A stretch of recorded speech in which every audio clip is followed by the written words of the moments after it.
पेशे से शेफ और फोटोग्राफर आफताब अमीन पूनावाला के बारे में कभी किसी ने नहीं सोचा था कि एक दिन वो हैवानियत की सारी हदें पार कर देगा। 28 साल के आफताब पर अपनी live in partner Shraddha Volker की हत्या कर उसके शव के 35 टुकड़े करने का आरोप है।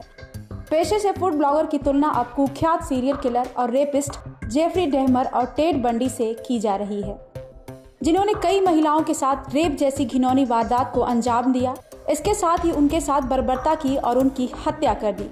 क्राइम शो देखने का शौकीन आफताब ने शादी को लेकर हुए झगड़े के बाद अपनी प्रेमिका की हत्या की है। आफताब ने बताया कि शव के 35 टुकड़े करने का आइडिया उसे एक अमेरिकी क्राइम टीवी सीरीज डेक्स्टर से आया। आफताब का जन्म मुंबई में हुआ और वो वहां अपने छोटे भाई अहद, पिता आमीन और मां मुनीरा बेन के साथ वसई उपनगर स्थित यूनिफ पार्क हाउसिंग सोसाइटी में रहता था। पड़ोसियों का कहना है कि दोनों भाइयों में काफी झगड़ा होता था, लेकिन कभी आफताब के बिहेवियर में ऐसा कुछ नजर नहीं आया जिससे ये पता चले कि वो इतना हैवान है। बात करें आफताब के सोशल मीडिया अकाउंट की तो इसके अकाउंट का नाम है हंगरी छोकरो। इस पर 29,000 से अधिक फॉलोअर्स हैं। बता दें कि 27 साल की श्रद्धा से आफताब की मुलाकात बम्बल डेटिंग ऐप पर हुई थी। इसके बाद दोनों मुंबई में एक कॉल सेंटर में जॉब करने लगे। कुछ दिनों के बाद दोनों को एक दूसरे से प्यार हो गया, लेकिन दोनों के माता पिता इस रिश्ते के खिलाफ थे, इसलिए वो दिल्ली आ गए और वहीं पर रहने लगे। दोनों के बीच शादी को लेकर 18 मई को बहस हुई, जिसके बाद गुस्से में पहले आफताब ने श्रद्धा को जमकर पीटा, उसके बाद गला दबाकर उसे मौत के घाट उतार दिया।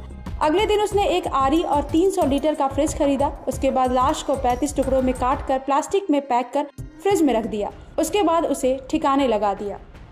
बता दें कि आफताब ने होटल मैनेजमेंट की पढ़ाई की थी और उसे धारदार चाकू चलाना आता था। उसने मांस काटने की ट्रेनिंग भी ली थी। आफताब ने उसी तकनीक का इस्तेमाल कर श्रद्धा के शव के 35 टुकड़े किए। उसने लगातार 2 दिन तक उसके शव के टुकड़े किए।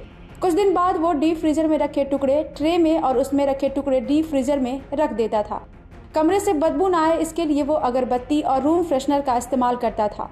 पुलिस ने बताया कि इस दौरान वो थैली में शव के टुकड़े डालता और उसे अपने बैग में रखकर जंगल ले जाता था। देर रात करीब 2 बजे वो जंगल जाता और कुछ घंटे बाद लौट आता। ऐसा उसने करीब 20 दिन तक किया।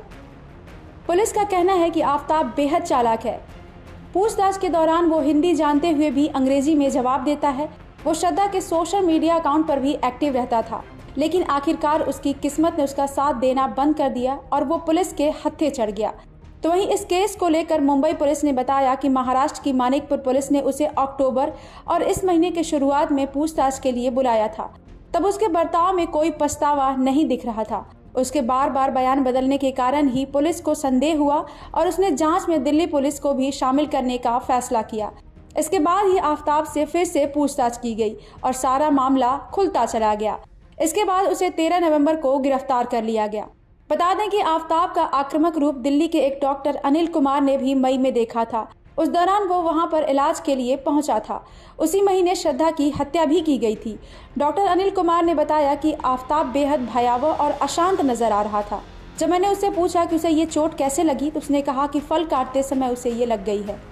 फिलहाल पुलिस आफताब का नार्को टेस्ट कराने की तैयारी कर रही है ताकि शव के बाकी हिस्से बरामद किए जा सके, क्योंकि आफताब पुलिस की पूछताछ में सहयोग नहीं कर रहा है। ब्यूरो रिपोर्ट, क्राइम तक।